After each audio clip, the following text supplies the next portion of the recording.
سکون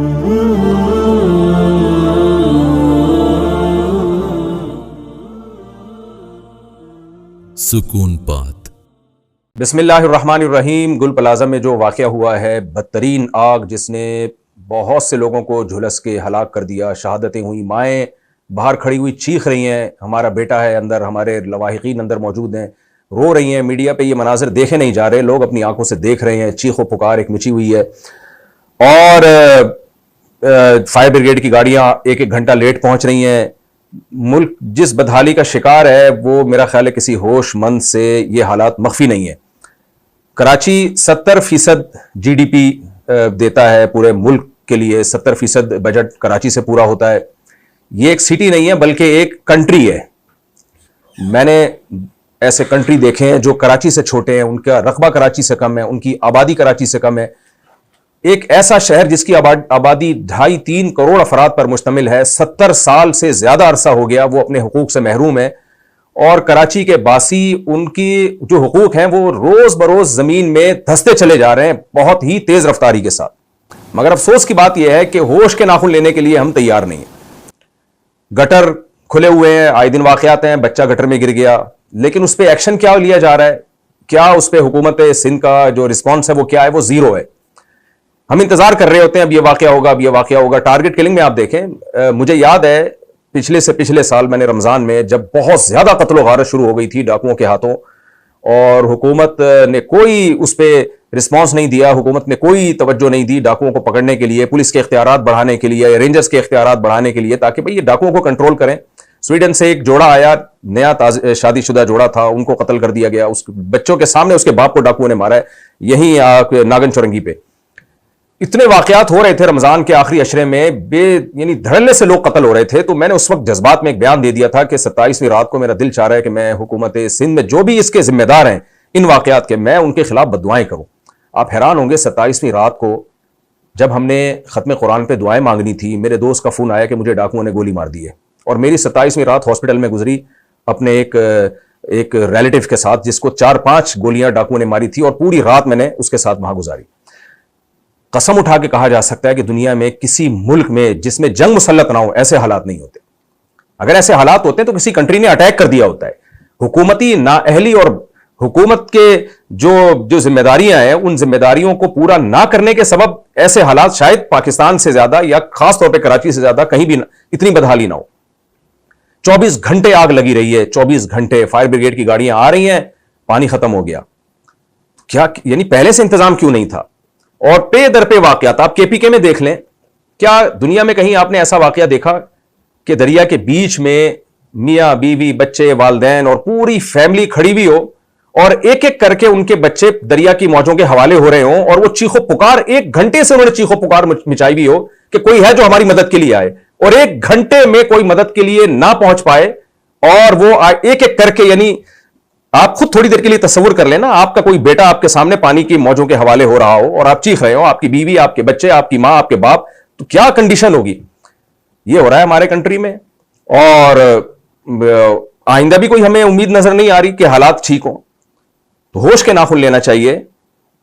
میں یہ احتجاج اس لیے ریکارڈ کروا رہا ہوں، الحمدللہ بہت سارے لوگ جو بھی سوشل میڈیا پہ ایکٹیو ہیں وہ اپنا احتجاج ریکارڈ کروا رہے ہیں۔ حکومت کی نااہلی، جب تک ہم اس طرح بھرپور طریقے سے احتجاج نہیں کریں گے، گورنمنٹ حرکت میں نہیں آئے گی، متعلقہ ادارے حرکت میں نہیں آئیں گے۔ آپ دیکھیں 1200 چھوٹی چھوٹی دکانوں پر مشتمل ایک مارکیٹ ہے، اس میں آگ سے بچانے کا کوئی انتظام ہی نہیں ہے۔ یہ سوال سب سے پہلے اس کی ذمہ دار حکومت ہے، اس کے بعد متعلقہ ادارے ہیں، اس کے بعد وہ بلڈرز بھی ہیں جنہوں نے بلڈنگیں بنائی اور ان کو یہ انتظام نہیں کیا کہ یہاں اگر آگ لگ جائے گی تو اس کے لیے ایگزٹ کیسے ہوگا، لوگ بھاگیں گے کیسے، آگ بجھانے کا کیا انتظام ہوگا۔ ہم نے اداروں میں دیکھا ہے، آپ دارالعلوم کرنگی میں جائیں، حضرت مفتی رفیع عثمانی صاحب نے ایک مدرسہ بنایا، پہلے سے اس مدرسے کی عمارت کو ایسا ڈیزائن کیا کہ خدا نہ خواستہ اگر آگ لگتی ہے تو طلبہ کے بھاگنے کے راستے ہوں۔ پھر آگ سے بچانے کے جتنے بھی انتظامات ہیں، جتنی بھی ایس او پیز ہیں، ان تمام کو اپنے مدرسے میں لاگو کیا۔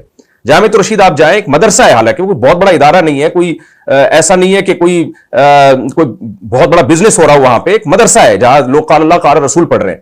وہاں انہوں نے انتظام کیا کہ بھائی اگر خدا نہ خواستہ آگ لگتی ہے تو راستے ہوں جہاں سے طلبہ باہر بھاگ سکیں اور آگ بجھانے کے انتظامات ہوں، سلنڈر جو لگائے جاتے ہیں۔ ایسے اداروں میں